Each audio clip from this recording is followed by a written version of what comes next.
नमस्ते बच्चों, my self Jaiswal sir. हम पढ़ रहे हैं class 12 chemistry chapter solution. Now solutions में हमने 2.7 एग्जाम्पल्स तक कवर कर लिए थे। इन 2.8 example it is said that 1.8 gram of non-volatile unknown solute is mixed in volatile solvent that is benzene and benzene का जो बॉइलिंग पॉइंट है वो इतना रेज हो गया है, जबकि इनिशियली जो प्योर बेंजीन है उसका बॉइलिंग पॉइंट इतना था और अभी इतना हो गया है, एलिवेट हो गया है।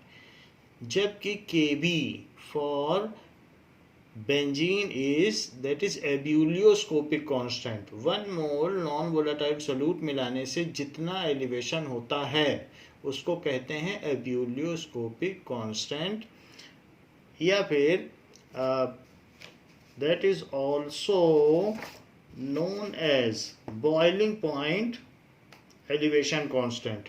तो ये चीज़ दी गई है। अब आपसे पूछा जा रहा है कि जो सल्यूट मिलाया गया है उसका मोलर मास क्या है। Now let us calculate it with the basic formula, that is delta TB is equals to KB into M. This is the most basic formula. So let us calculate it. Now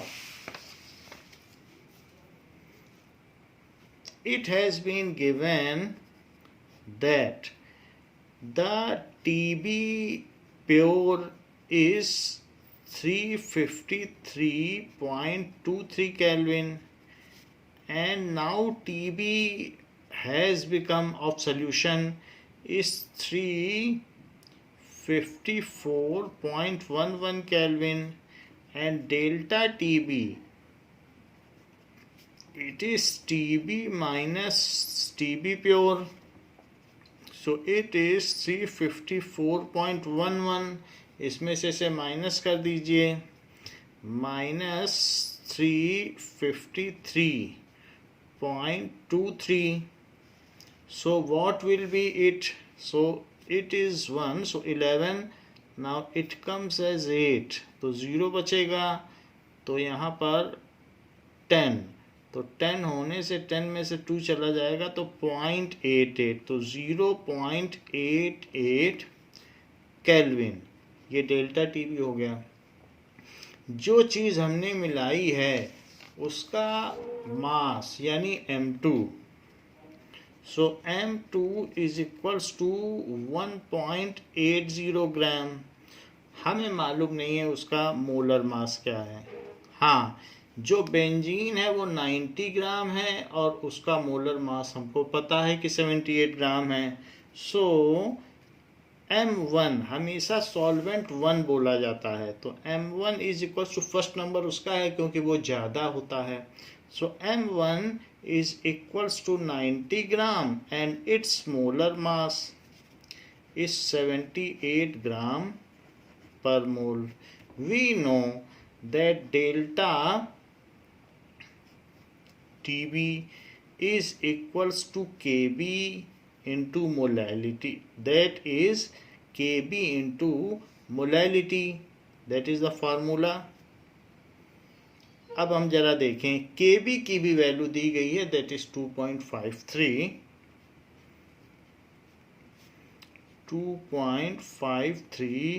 kelvin kg per mole. सो 1 मोल डाल देने से कितना elevation होता है boiling point में, इसकी आपके book में एक लिस्ट भी दी गई है। दैट लिस्ट में आपका सबसे इम्पोर्टेंट वाटर है और साथ ही साथ benzene. 2 things are most important, पहली चीज़ वाटर और दूसरी चीज़ है दैट इज बेंजीन। तो वाटर में 1 मोल अगर आप कोई चीज़ डालेंगे तो उसका बॉइलिंग पॉइंट में एलिवेशन 0.52 होगा, और 1 मोल अगर कोई भी नॉन वोलेटाइल सॉल्यूट डालेंगे तो फ्रीजिंग पॉइंट में डिप्रेशन 0 से और नीचे गिर जाएगा फ्रीजिंग पॉइंट, तो वो चीज़ 1.86 है। फ्रीजिंग पॉइंट -1.86 डिग्री सेल्सियस हो जाएगा। 0 डिग्री सेल्सियस होता है तो तो इतना हो जाएगा।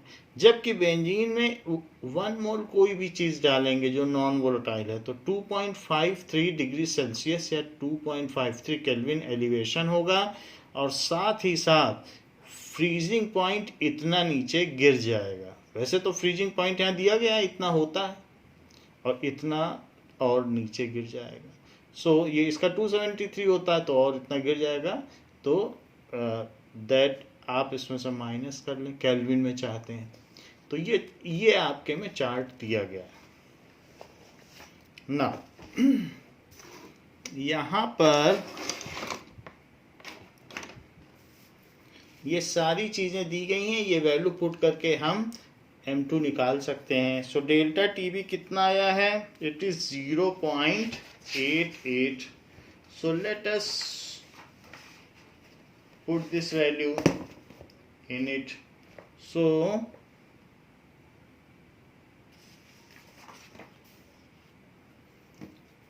0.88 is equals to 2.53, और मोलैलिटी क्या होती है? Number of moles of solute, number of moles of solute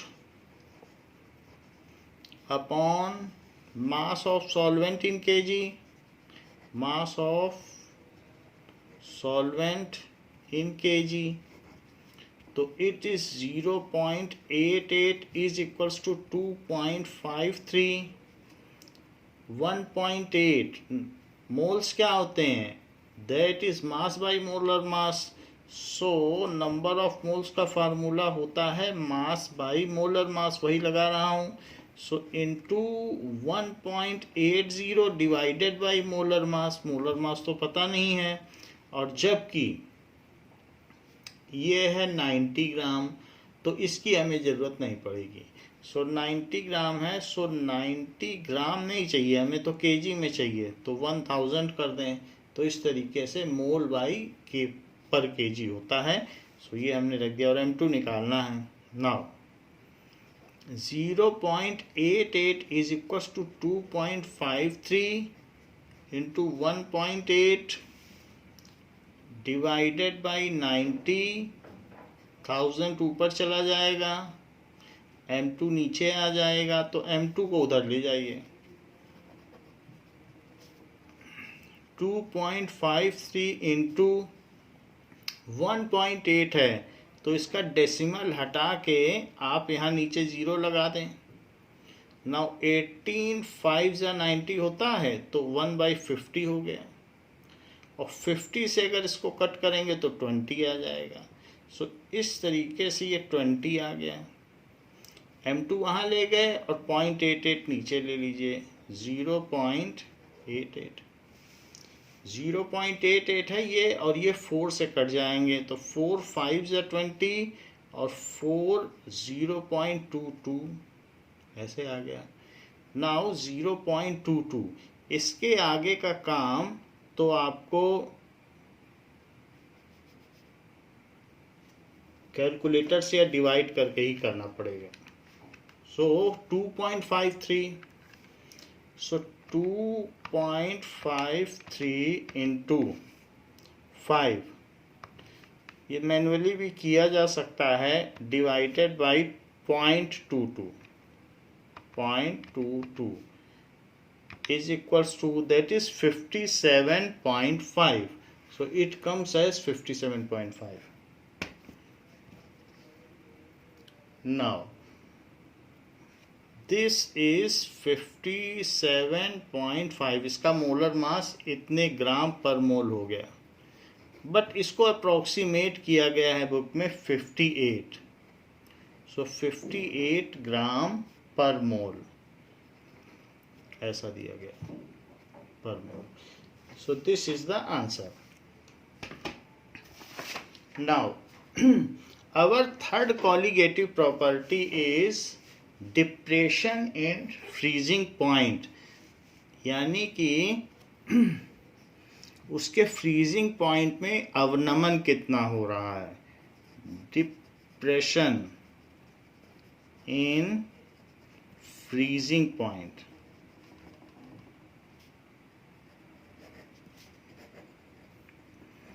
When there is non-volatile volatile solute is mixed in volatile solvent, then there is always a depression in freezing point. ये चीज लिखें, when there is non-volatile solute is mixed in volatile solvent, then freezing point get lowers.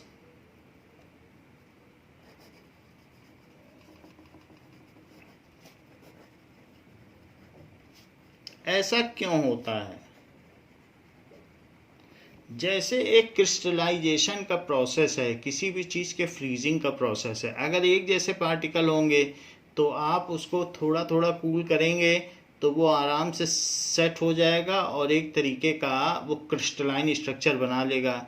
लेकिन अगर आप उसमें salute डाल देंगे तो अब सल्यूट डाल देने से, नॉन वोलेटाइल सल्यूट डाल देने से, उसमें बीच बीच में आप कंकड़ पत्थर डाल दें तो उस केस में उसका क्रिस्टल नहीं बन पाता है और इस वजह से आपको और लोअर करना पड़ता है जिससे कि वो सॉलिडिफाई हो जाए। इस वजह से उसमें डिप्रेशन इन फ्रीजिंग पॉइंट होता है। Let us understand with help of a graph. इसको ग्राफ से समझते हैं। जैसे मान लीजिए कि it is a graph between vapour pressure and the temperature that is taken in Kelvin. Now, तो कभी कभी जब भी आप टेम्परेचर को लोअर करेंगे तो लोअर करने से लिक्विड का वेपर प्रेशर कम होता चला जाता है। सो लिक्विड का वेपर प्रेशर डाउन हो गया। सो जैसे जैसे टेम्परेचर आपने कम किया वैसे वैसे जो लिक्विड सॉल्वेंट है, प्योर लिक्विड सॉल्वेंट, मान लीजिए वाटर होगा और आप कूल करते जाए तो उसमें से उतनी वेपर्स नहीं निकलेंगी, उसका वेपर प्रेशर कम हो जाएगा, उसके मरकरी का लेवल भी डाउन होता जाएगा कूल करते जाएंगे क्योंकि वेपर्स ही नहीं उठेंगी। So because evaporation is directly dependent on temperature. So liquid solvent ऐसा होगा।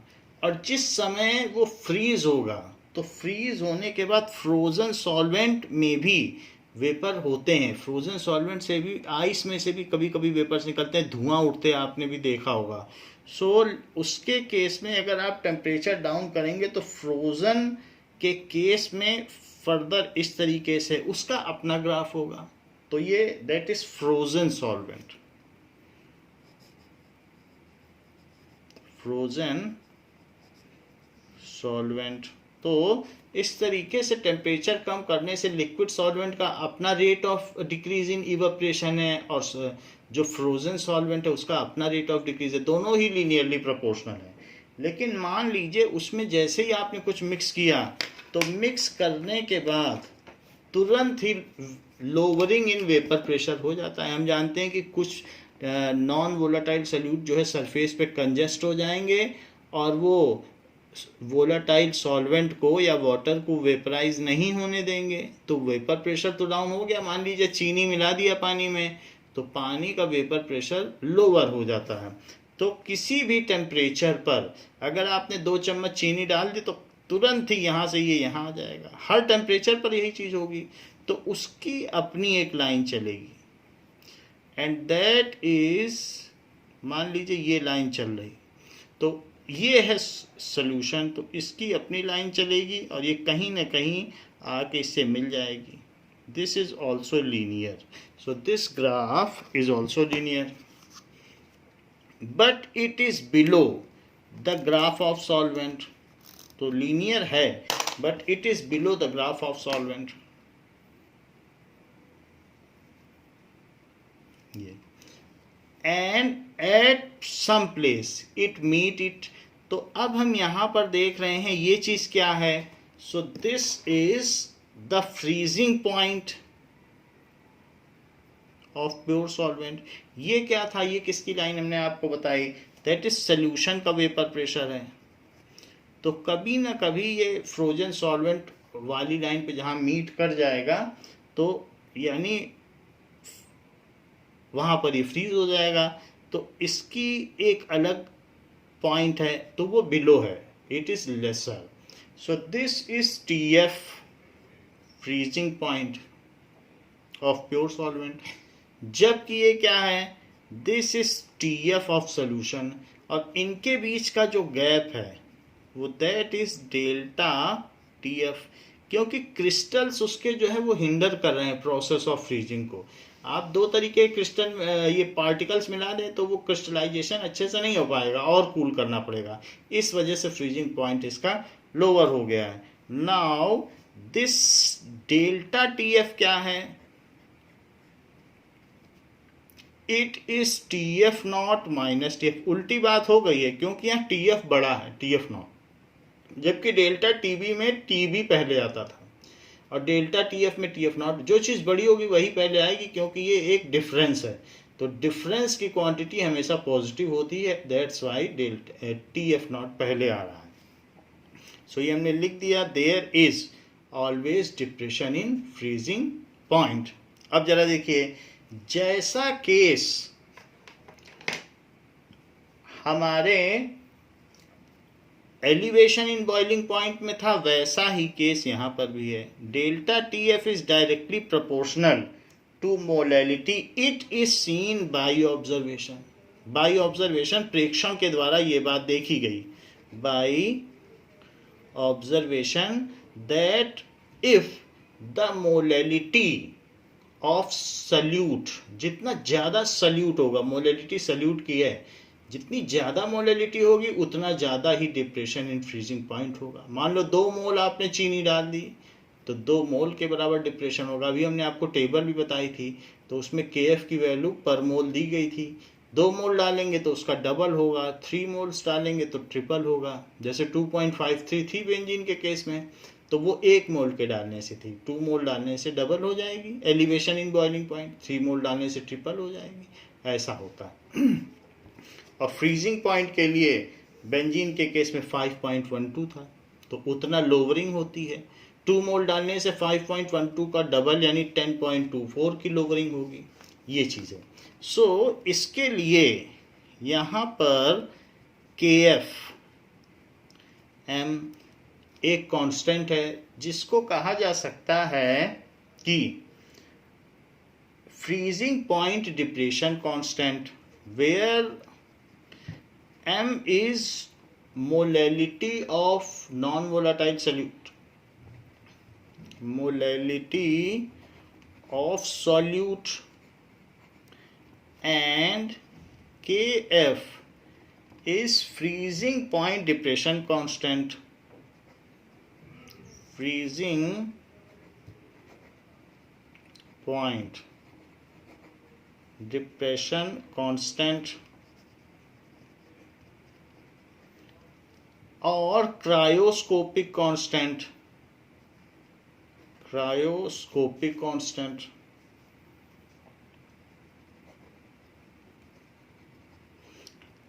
क्रायो सर्जरी आप लोगों ने सुना होगा, क्रायो का मतलब होता है कोल्ड। तो क्रायो सर्जरी में क्या होता है कि पूरी बॉडी को 40 सेकंड तक -40 डिग्री टेम्परेचर में रखा जाता है और एक दरवाजे से अंदर डाला जाता है, दूसरे दरवाजे से निकाल लिया जाता है। It is for a span of 20 second time, इतनी देर के लिए किया जाता है। तो जिसकी बोन बढ़ जाती है कभी कभी स्पाइनल कॉर्ड की, तो वो बोन श्रिंक हो जाती है और फिर उसमें पेन नहीं होता है। तो कभी कभी क्या होता है कि पीछे स्पाइन में पेन होता है, तो क्रायो सर्जरी से उसको ठीक किया जाता है। तो क्रायो का मतलब होता है कि कोल्ड। तो इसी तरीके से तो इसको फ्रीजिंग पॉइंट डिप्रेशन कांस्टेंट कहा गया है।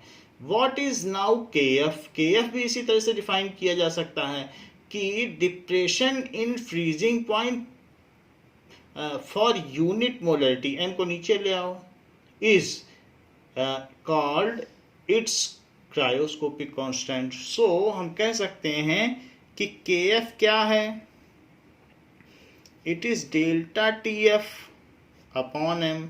सो डिप्रेशन इन, अगर हम यूनिट मोलरिटी नीचे की चीज 1 हो तो ये इसके इक्वल हो। सो डिप्रेशन इन फ्रीजिंग पॉइंट,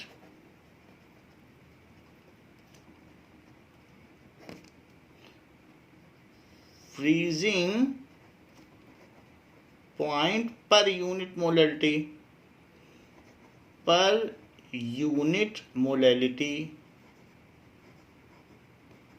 उसको कहेंगे Kf। और इस तरीके से इसकी यूनिट क्या हो गई, ये केल्विन हो गया अपॉन मोल पर केजी। तो इस तरीके से Kf की यूनिट हो गई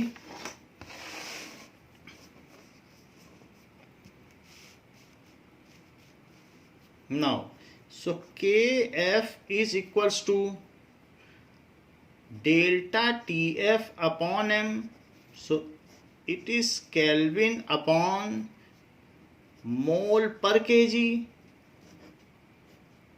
या फिर इसको ये कह सकते हैं कि kelvin KG, kelvin kg per mole, पर मोल, केल्विन केजी पर मोल, ये चीज हो गई। केजी ऊपर चला गया तो पॉजिटिव हो गया, तो केल्विन केजी पर मोल।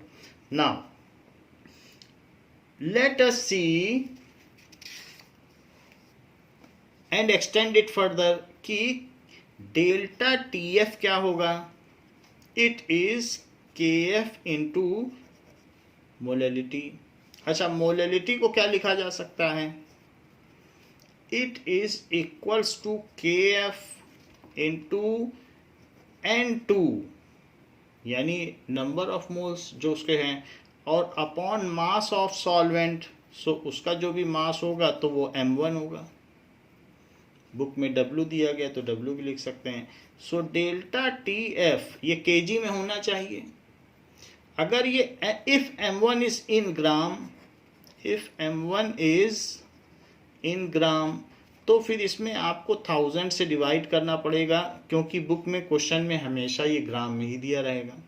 अच्छा, N2 क्या होता है, it is m2 upon m2 upon m1 upon 1000, इसको kg में बदल लिया गया है। सो this is Kf m2 into 1000 upon m1, ये m2 इंटू m1, ऐसा कर लिया। हमें तो m2 चाहिए, because in all such questions only molar masses asked. यही इंपॉर्टेंट है कि अननोन सॉल्यूट का क्या मोलर मास है। तो m2 को इधर ले लिया एंड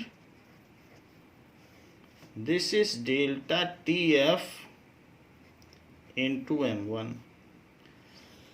ये तो इसका फॉर्मूला हो गया, लेकिन ये याद नहीं रखा जा सकता है, याद तो यही रखा जा सकता है। तो आप इसे याद रखेंगे तो सब कुछ आपके हाथ में है। ये सिंपल फार्मूला भी है कि that is depression in freezing point is directly proportional to molarity, उससे सब कुछ आ जाएगा। अब जरा देखें, there is a question regarding this formula. So example 2.9,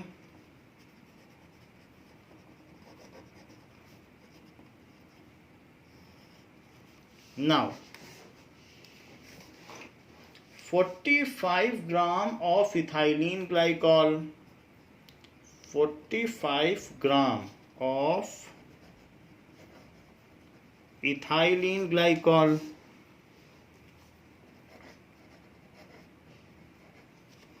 is mixed, that is equals to C2H6O2, C2H6O2 ethylene glycol. या फिर इसे ये भी कह सकते हैं कि C2H6O2 तो CH2OH और CH2OH, ये भी कहा जा सकता है। 1,2 इथेन, ये इथेन 1,2 डाइऑल। तो ये कहा जा सकता है is mixed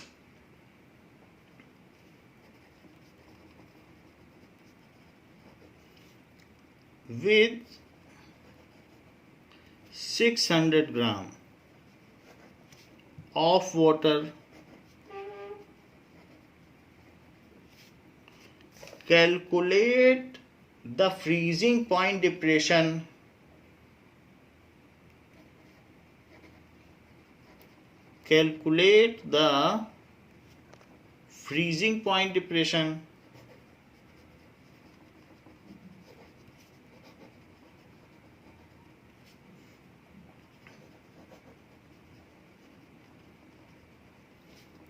and the freezing point of solute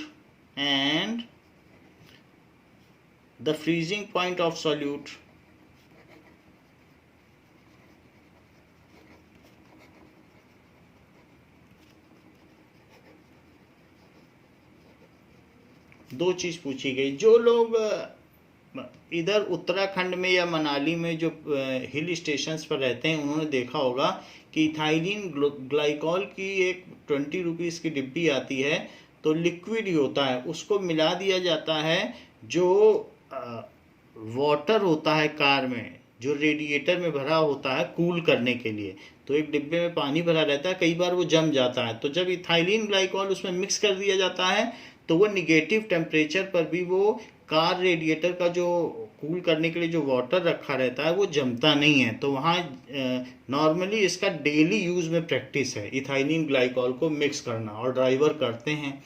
तो जो वहाँ के रहने वाले हैं उनको ये बात पता होगी कि जिससे एंटी फ्रीज रहे, वो वाटर रोटेट करता रहे और कार चलती रहे। नाउ ये चीज़ बताई गई है। तो आपको क्या क्या दिया गया और पूछा क्या क्या गया है? 45 ग्राम इथाइलिन ग्लाइकॉल मिला दिया गया है। सो it is M2, it is 45 ग्राम। और आप इथाइलिन ग्लाइकॉल है तो इसका मोलर मास आप निकाल सकते हैं। 12 2 जा 24 प्लस 6 है और प्लस O, तो 16 2 जा 32। So it comes as 30 plus 32. So it comes as 62. So molar mass हो गया सॉल्यूट का 62 ग्राम पर मोल, ये हो गया। और क्या दिया गया है? मास ऑफ वाटर, तो मास ऑफ वाटर 600 ग्राम है। सो M2 इज इक्वल्स टू 600 ग्राम। तो हम इसी में रख देंगे M2, और वो क्योंकि जनरली ग्राम में दिया था, चाहे तो आप यही फार्मूला यूज कर लें। Calculate the freezing point depression, कितना डिप्रेशन हुआ है, and freezing point of solute. तो freezing point of solution, solution का फ्रीजिंग पॉइंट पूछा गया है कि सॉल्यूशन का फ्रीजिंग पॉइंट क्या है और डिप्रेशन क्या है, ये सारी चीज पूछी गई है। नाउ हमको मालूम है कि जो वाटर होता है तो उसका प्योर वाटर का TF क्या होता है? 273.15 केल्विन, ये प्योर वाटर का होता है। और पूछा क्या जा रहा है? डेल्टा TF पूछा जा रहा है डिप्रेशन, और साथ में TF भी पूछा जा रहा है, दो चीज पूछी जा रही। तो सबसे पहले तो हमें डेल्टा TF निकाल लेना चाहिए। सो डेल्टा TF के लिए हम क्या करें? Delta TF is equals to KF into molality. Delta TF सीधा निकल जाएगा, KF कितना दिया हुआ है, तो KF यहाँ पर नहीं दिया हुआ है। तो वास्तव में हमको वाटर के लिए और बेंजीन के लिए KF का पता होना ही चाहिए, क्योंकि कई बार क्वेश्चन में नहीं देते हैं तो 1.86 होता है। So KF for water is equals to 1.86 kelvin kg per मोल, और 5.12 होता है बेंजीन के लिए।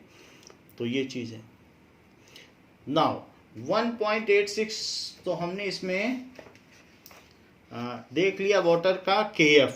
It may be referred from table also in initial stage. However, you have to keep in mind, memorize it. अब यहाँ पर सारी चीजें रखें.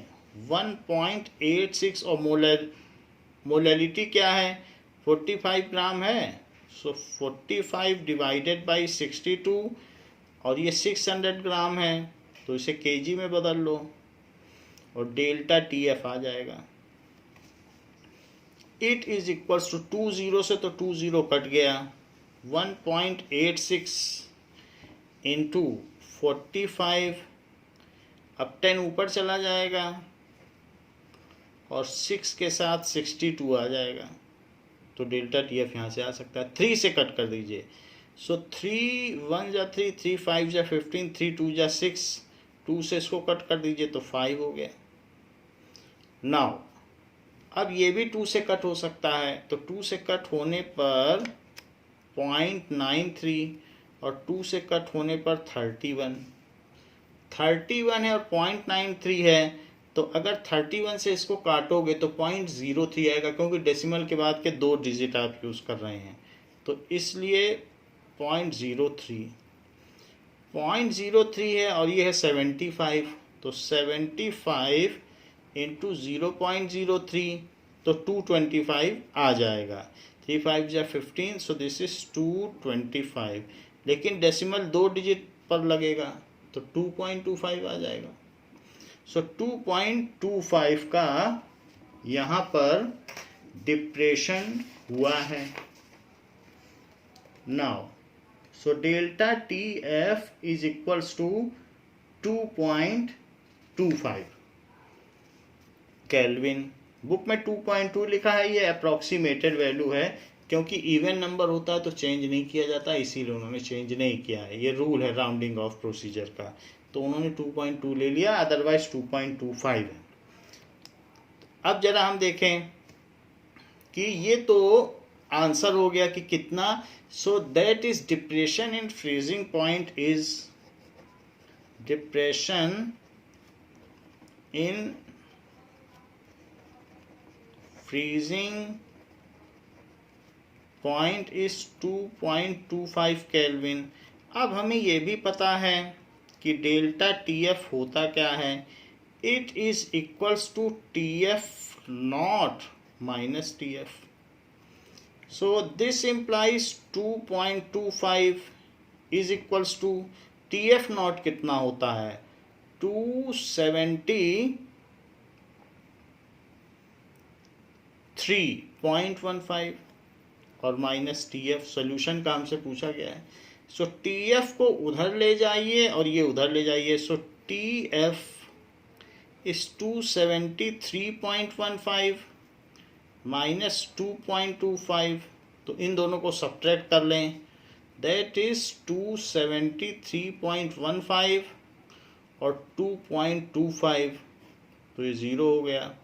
यहाँ पर अगर 11 आएगा तो ये 9 बचेगा, तो 0.90 और ये है 272, तो 270 यहाँ 2 है तो ये चला जाएगा तो 270 आ जाएगा। So this comes as 270.90, 270.90 kelvin. So ये हो गया, that is the freezing point of solution, kelvin में हमने बता दिया TF। Now it is easier, क्योंकि हमारे पास इजी फार्मूला है, तो इसलिए इस तरीके के सवाल आसानी से किए जा सकते हैं। सब चीज़ें दी होती हैं, एक फैक्टर पूछा होता है। मोलैलिटी से तो हम सभी लोग फेमिलियर हैं, बाकी वैल्यू दी होंगी। हाँ, जहाँ तक रही बात KF की, तो वो आप वाटर के लिए तैयार कर लें। नेक्स्ट क्वेश्चन दिया गया है example 2.10। So what is example 2.10?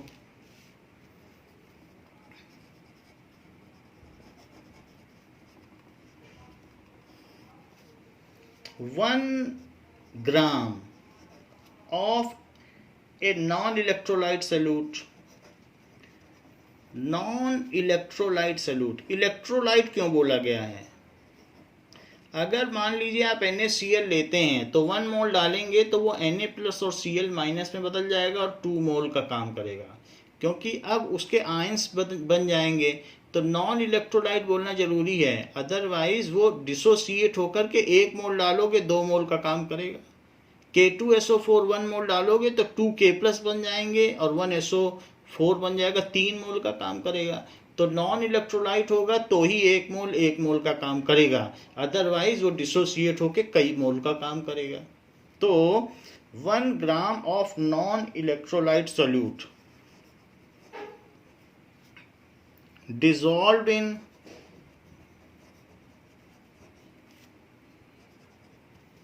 50 gram of benzene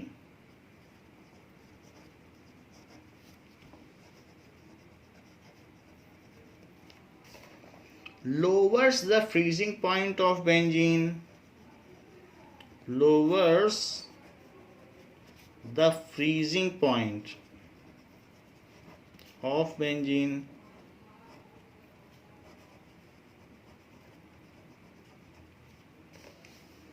by 0.40 Kelvin, by 0.40 Kelvin, इतना लोअर कर देता है। The freezing point depression constant of benzene, the freezing point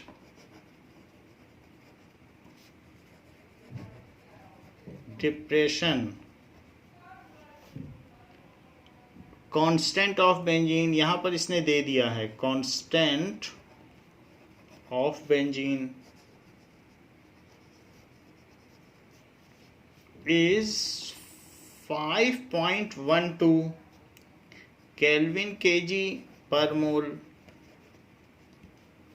find the molar mass of solute, find the molar mass of solute, ये बात कही गई है। तो आप देखिए इसमें क्या क्या दिया गया है। सोल्यूट है तो उसका मास दिया गया है 1 ग्राम, 50 ग्राम तो M1 भी दे दिया गया है, सॉल्वेंट का भी मास दे दिया गया है। फ्रीजिंग पॉइंट में इतने की लोअरिंग होती है तो डेल्टा TF भी दे दिया गया है। फ्रीजिंग पॉइंट कांस्टेंट KF भी दे दिया गया है। 5.12 केल्विन केजी पर मोल, केल्विन केजी पर मोल ये दे दिया गया है। ये सारी चीज़ें आपको दे दी गई हैं और आपसे पूछा जा रहा है कि मोलर मास ऑफ सोल्यूट क्या है। ये सभी चीज़ें आपको ऐसे ही लिखनी चाहिए जब एग्ज़ाम में। So delta TF is equals to KF into molality. So delta TF is equals to KF M2 by M2 upon M1 by 1000. So delta TF is equals to KF 1000 ऊपर चला जाएगा और नीचे M1 इंटू M2 आ जाएगा। आपको M2 चाहिए तो M2 इधर कर दीजिए, KF M2 into 1000 upon M1 into delta TF। ये फार्मूला वहाँ खुद ही बना लेना चाहिए क्योंकि 3 मार्क्स का क्वेश्चन हो जिससे गलत ना हो। सो दिस इज KF, 5.12 बेंजीन का KF है। M2 दिया है 1 ग्राम इंटू 1000, M1 कितना दिया है 50 ग्राम, ग्राम में दिया होगा तो ही केजी में बदलना है, और इंटू डेल्टा TF 0.40 या 0.4 लिख लीजिए, 40 लिखना चाहे 40 लिख लीजिए। सो 2 डिजिट पहले डेसिमल है, 2 डिजिट पहले डेसिमल हट गया, 1 0 से 1 0 हट गया। नाउ 4 से ये कट जाएगा तो 4 1 जा 4 एंड दिस इज 11, तो 4 2 जा 8 एंड 4 8 जा 32। अब 50 से ये कट जाएगा, ये 2 हो गया और 2 से इसका मल्टीप्लाई हो जाएगा तो 256 ग्राम per mole. So molar mass of solute is always write the concluding statement. Molar mass of solute is 256 ग्राम पर मोल। तो ये तो हो गया सल्यूट का मोलर मास।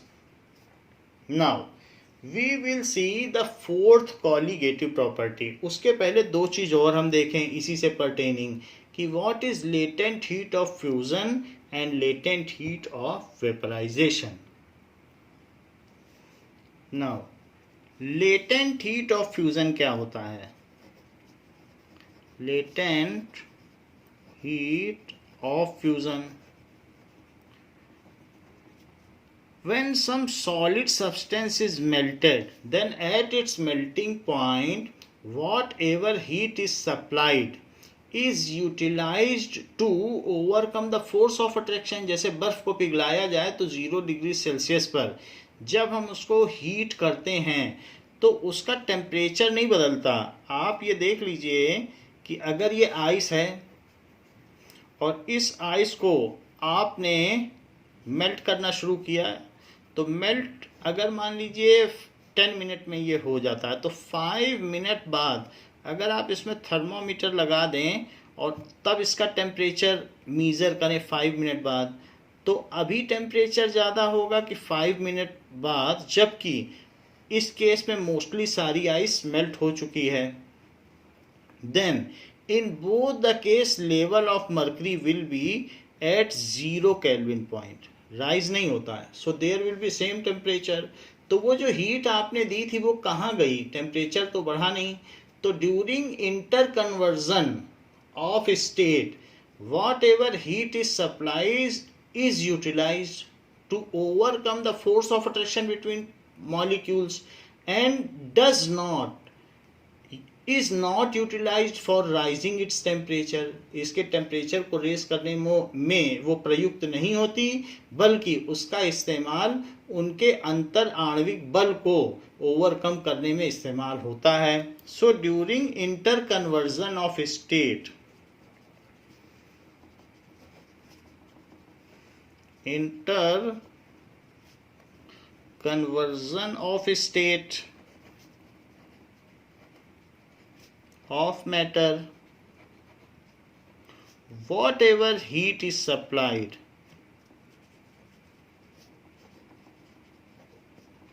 is supplied। कब सप्लाई की जाए? Eight its melting point. अगर मेल्ट कर रहे हैं और बॉईल कर रहे हैं तो बॉइलिंग पॉइंट, दोनों ही केसेस में। मान लीजिए उबलते हुए पानी को 10 मिनट और उबालो तो भी 10 मिनट बाद भी आप उंगली डालोगे तो उतना ही जलोगे जितना 10 मिनट पहले उबलते हुए पानी को टच करोगे। अगर वो आधे घंटे भी बॉईल करता रहे तब भी उतना ही जलोगे, क्योंकि जो हीट उसको सप्लाई की जा रही है वो सरफेस के पार्टिकल का फोर्स ओवरकम करने में जा रही है और उससे पानी उस एक्स्ट्रा हीट से वेपराइज होके उड़ जा रहा है और वाटर का, बॉइलिंग वाटर का टेम्परेचर 100 का 100 ही रहेगा। तो इस तरीके से वो 100 डिग्री रहता है। तो जो भी हीट सप्लाइड की जाती है is totally utilised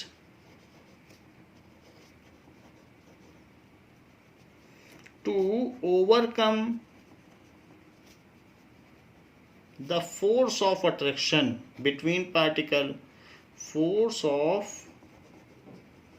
attraction between particles,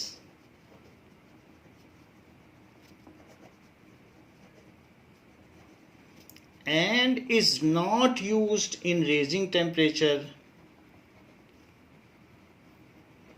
for raising temperature। Temperature तो तभी रेज होता है जब पार्टिकल में मोशन बढ़ जाए, तो मोशन नहीं बढ़ता है, वो सिर्फ ओवरकम ऑफ फोर्स होते हैं, जो बंधे हुए पार्टिकल हैं वो हट जाते हैं। रेजिंग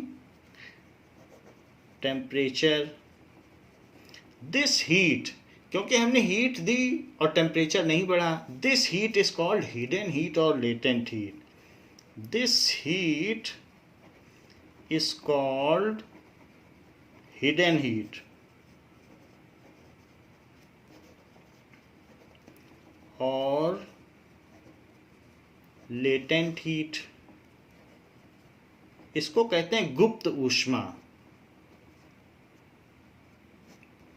क्योंकि आपने उसको हीट दी और वो टेम्परेचर नहीं राइज कर रही है, तो गुप्त ऊष्मा हुई, hidden heat.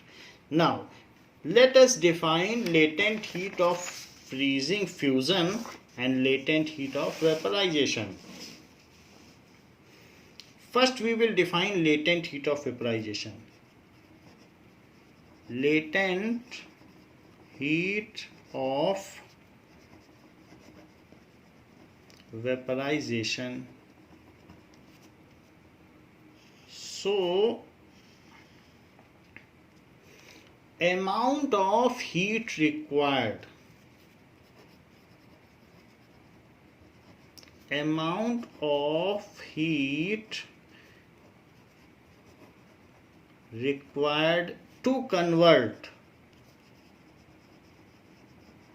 1 kg liquid into vapor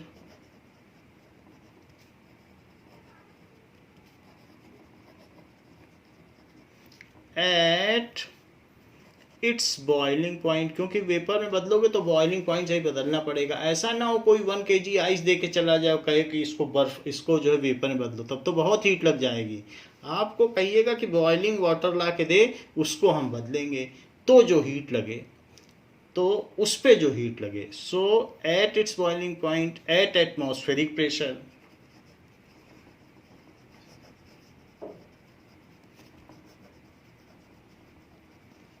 is called latent heat of vaporization.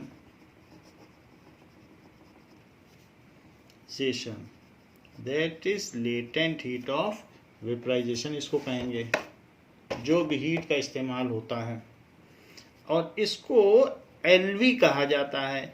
लेकिन आपकी बुक इसको लेटेंट हीट ऑफ वेपराइजेशन है तो एंथैल्पी के टर्म्स में भी लिखती है. That is enthalpy of vaporisation, ऐसे भी इस्तेमाल कर रही है. तो you can write this.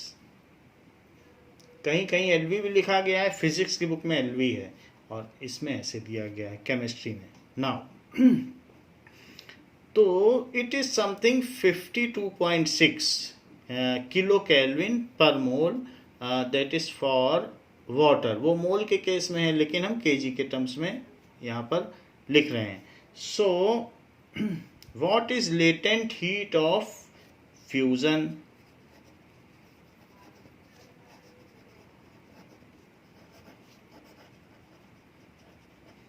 So 1 kilo कोई भी लिक्विड हो जो सॉलिड हो, उसको पिघलाने के लिए जितनी भी हीट की ज़रूरत पड़े इसके मेल्टिंग पॉइंट पर और एटमॉस्फेरिक प्रेशर यानी वायुमंडलीय दाब पर जितनी भी हीट की ज़रूरत पड़े, उसको उसके गलन की गुप्त ऊष्मा या लेटेंट हीट ऑफ फ्यूजन कहते हैं.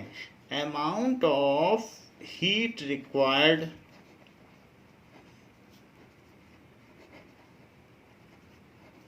To convert 1 kg solid into liquid at its melting point. यानी अगर आपको आइस को मेल्ट करना है तो 0 डिग्री सेल्सियस की आइस लेके मेल्ट करिएगा, -30 डिग्री की ना करिएगा, नहीं तो एक्स्ट्रा हीट लगेगी. पहले 0 तक लाएं, फिर उसके बाद 0 से मेल्ट करने में. इसलिए हर चीज़ मेल्टिंग पॉइंट और बॉइलिंग पॉइंट पे ही होनी चाहिए. So at its melting point at atmospheric pressure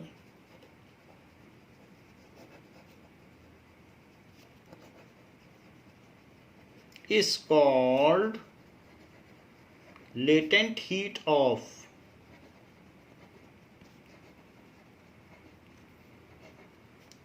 fusion. This is called latent heat of fusion को LF भी कहा गया है फिजिक्स में, और आपकी बुक में केमिस्ट्री की बुक में इसे फ्यूजन, एंथैल्पी ऑफ फ्यूजन कहा गया है. तो change in enthalpy of fusion. Now these two things, अगर आपको इसकी वैल्यू पता है किसी भी केस के लिए, अगर LV और LF की वैल्यू पता है या इसकी delta H vaporisation and delta H fusion की वैल्यू पता है, तो भी आप KF निकाल सकते हो। सो KF और KB के निकालने के लिए क्या फार्मूला दिया गया है, तो देखिए KB ebullioscopic constant is equals to R, that is universal gas constant, जिसकी value 8.314 joule per mole per kelvin होती है। तो ये यूनिवर्सल गैस कांस्टेंट है। R इंटू M1, जो भी सॉल्वेंट है उसका मोलर मास, इंटू TB का स्क्वायर, उसका बॉइलिंग पॉइंट जो भी हो उसका स्क्वायर कर दीजिए केल्विन में रख के, divided by 1000 into latent heat of vaporisation. तो इस तरीके से हम KB निकाल सकते हैं, ये भी एक फार्मूला है। ऐसे ही KF निकालने का ये हो गया R। सो यहाँ पर R क्या है, 8.314 joule per mole per kelvin, ये चीज़ है। बाकी M1 तो आपको मालूम है मोलर मास ऑफ सॉल्वेंट है, और ये TB क्या है, दैट इज प्योर सॉल्वेंट का बॉइलिंग पॉइंट, तो इससे हम निकाल सकते हैं। और इसी तरीके से KF क्या है, that is R into M1 into TF, फर्क सिर्फ TB TF का ही है, और upon 1000 into latent heat of fusion. वैसे इस फार्मूले का यूज़ कहीं हुआ नहीं है, ना एक्सरसाइज में ना कहीं, लेकिन फिर भी आपकी जानकारी के लिए बता दें, ये भी एक फार्मूला है KF और KB को निकालने का। जैसे वाटर के केस में दो चीज़ें आपको याद रखनी है कि वाटर के केस में उसका बॉइलिंग पॉइंट कितना है, 373.15, और ये चीज़ केल्विन में दी है। और KB की वैल्यू क्या है कि 1 मोल अगर इसमें चीनी डाल दी जाए या ग्लूकोज डाल दिया जाए या और कोई भी नॉन इलेक्ट्रोलाइट डाल दिया जाए जो आयोनाइज ना होता हो, तो ऐसे केस में 1 मोल डाल लेने पर 0.52 में इसका राइज होता है, that is kelvin kg per मोल। 1 मोल डालने से इतने का राइज है। वहीं वाटर का मेल्टिंग पॉइंट कितना है, 273.15, तो वही 1 मोल डाल देने से डिप्रेशन इन फ्रीजिंग पॉइंट कितना होता है, that is kelvin kg per मोल। 1.86 का डिप्रेशन होता है, ये चीज़ है। ये टेबल आपके दिया गया है बुक में, और उससे आप देख सकते हैं 2.3 टेबल। और बेंजीन का भी लिख देते हैं। सो बेंजीन का 353 यानी करीब 80 डिग्री सेल्सियस। सो 353.3 केल्विन, 80 डिग्री सेल्सियस के करीब इसका बॉइलिंग पॉइंट है। लेकिन अगर 1 मोल नॉन वोलाटाइल सल्यूट इसमें डाला जाए तो 2.53 का चेंज आता है, इसके बॉइलिंग पॉइंट एलिवेट हो जाता है, बढ़ जाता है। वहीं इसका फ्रीजिंग पॉइंट 278.6 है, लगभग दोनों सेम ही हैं। ये 5 डिग्री सेल्सियस पे फ्रीज हो जाता है, 278.6, 5 डिग्री का अंतर है। और उसी 1 मोल नॉन वोलाटाइल सल्यूट के डाल देने से इसके फ्रीजिंग पॉइंट में डिप्रेशन 5.12 का होता है। तो ये दोनों वैल्यू आप याद कर लें और बाकी वैल्यूज़ की आप कंपैरिजन कर लें। जो आपका बुक है उसमें ये टेबल दिया हुआ है, तो बाकी का कंपैरिजन आप खुद कर सकते हैं। Now next is osmosis and osmotic pressure.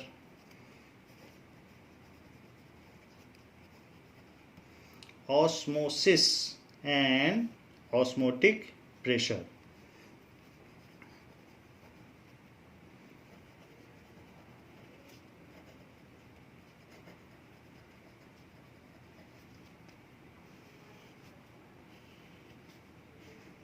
Movement of water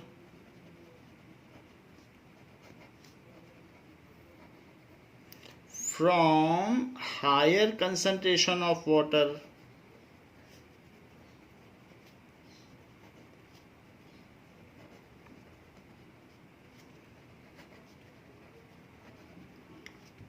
to lower concentration of water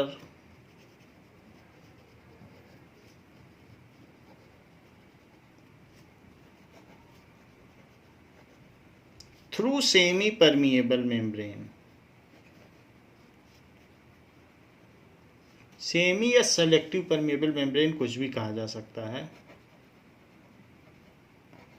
semi का मतलब हाफ, अर्ध पारगम्य झिल्ली। Semi permeable membrane is called osmosis, उसको परासरण कहते हैं, ऑस्मोसिस।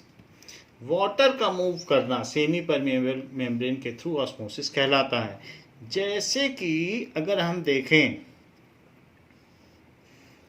तो अगर एक ग्रेप को आप सिरप में रख दें, सिरप में, शुगर सिरप में, चाशनी में, सो ये सिरप है, तो अंदर इसमें वाटर ज़्यादा है और बाहर तो शुगर सिरप है, तो इसमें बाहर शुगर ज़्यादा है, तो वाटर यहाँ से इधर आ जाएगा क्योंकि अंदर वाटर ज़्यादा है और ये ग्रेप्स है,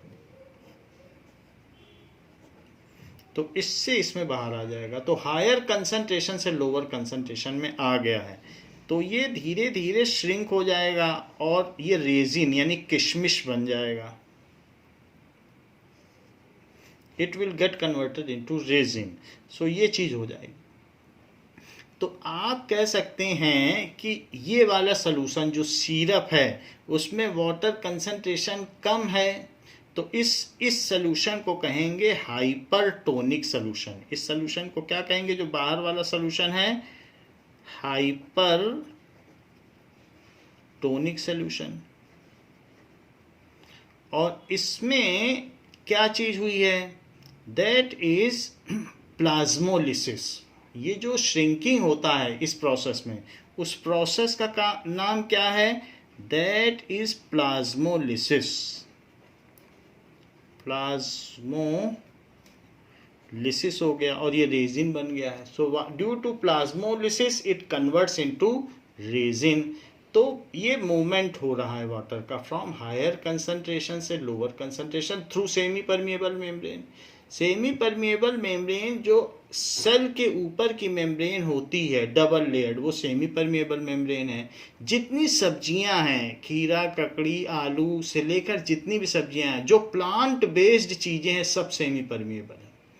आप चाहे किसी को भी ले लो और उसका एक पीस ले लीजिए और दोनों तरफ, एक तरफ सिरप रख दें और एक तरफ वाटर रख दें, तो वो सेमी परमिएबल है, एज गुड एज, क्योंकि सब प्लांट सेमी परमिएबल होते हैं। तो ये एक यहाँ पर वाटर का मूवमेंट हो रहा है, सिरप में डालने से पानी बाहर आ जा रहा है।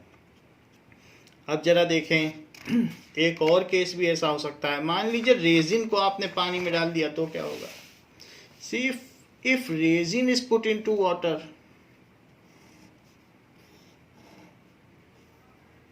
किशमिश को आपने पानी में डाल दिया, सो दिस इज रेजिन। तो बाहर वाटर कंसंट्रेशन ज़्यादा है, तो ये वाटर है, इसको कहेंगे हाइपोटोनिक सॉल्यूशन।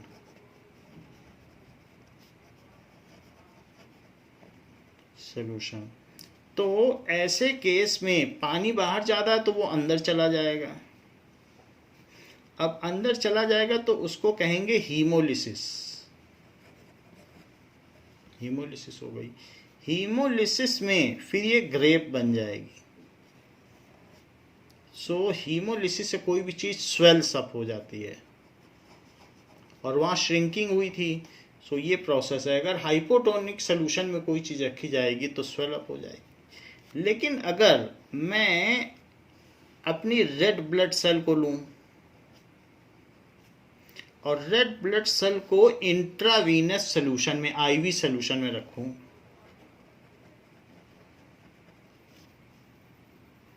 इंट्रावीनस सॉल्यूशन, या फिर इसको कहते हैं आईवी सॉल्यूशन, जो बाहर मिलता है, कहते हैं ग्लूकोज चढ़ाई जाती है, तो वो इंट्रावीनस सॉल्यूशन है।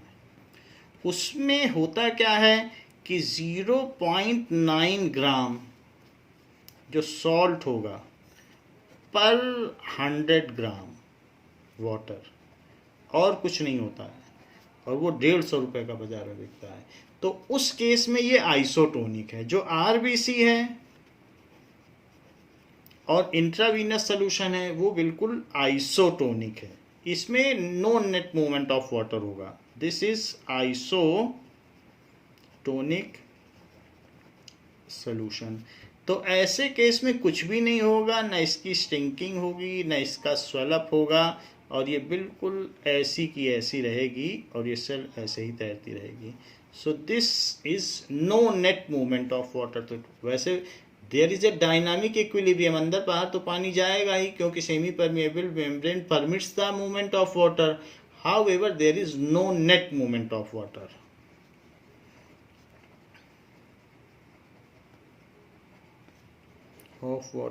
तो आइसोटोनिक सोल्यूशन में कुछ भी नहीं होता। तो सोल्यूशन तीन तरीके के हो सकते हैं।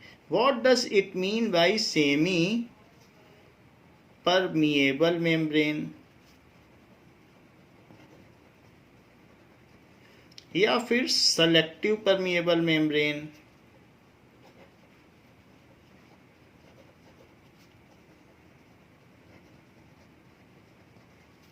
ये क्या होती है?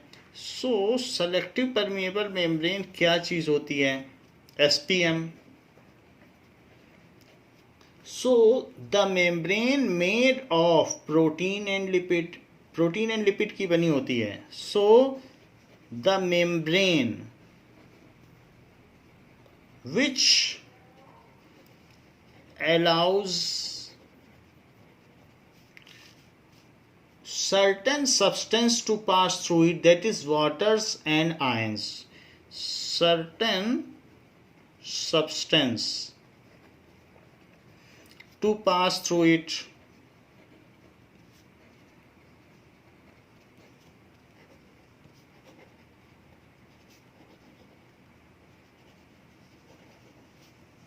and disallows other substance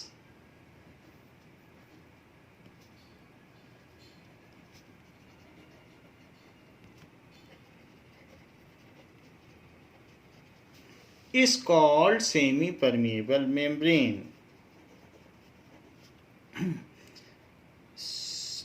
Semi-permeable membrane. So all plant products या उनके पीसेस ले लीजिए, वो सेमी परमिएबल हैं। हमारे जितने ऑर्गन्स हैं वो एपिथेलियल टिश्यू से कवर्ड हैं, वो सब सेमी परमिएबल हैं। इसी तरीके से जो सेलोफेन है, सेलोफेन सब्सटेंस होता है, ये पिग्स का ब्लैडर, तो वो बहुत मजबूत होता है, उस पर तो कई किलो चीज़ भी रख दो, इतना ज़्यादा वो उसमें स्ट्रेंथ होती है। तो पिग्स का ब्लैडर भी रखा जा सकता है अगर ज़्यादा प्रेशर एग्जर्ट करना हो।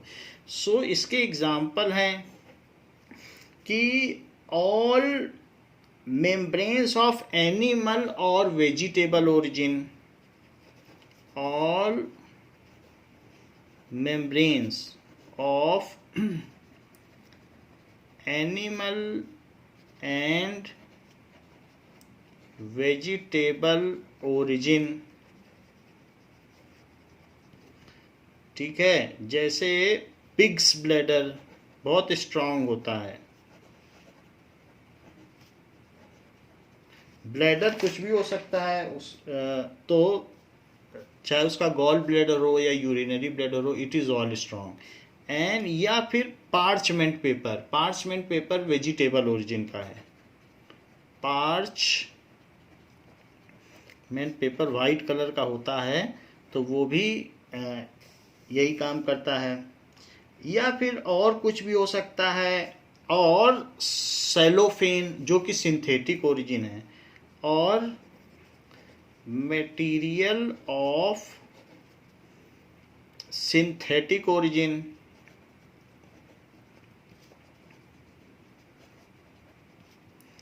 like cellophane, cellophane is semi permeable membrane, उसको कहेंगे सेमी परमिएबल मेम्ब्रेन। तो इस तरीके से हमने देखा कि सेमी परमिएबल मेम्ब्रेन क्या होती है। इस क्लास के लिए बच्चों इतना ही। नेक्स्ट क्लास में हम देखेंगे कि ऑस्मोटिक प्रेशर किस तरीके से कॉलिगेटिव प्रॉपर्टी है and how can we use it for finding out the molar mass of solute. Thank you बच्चों।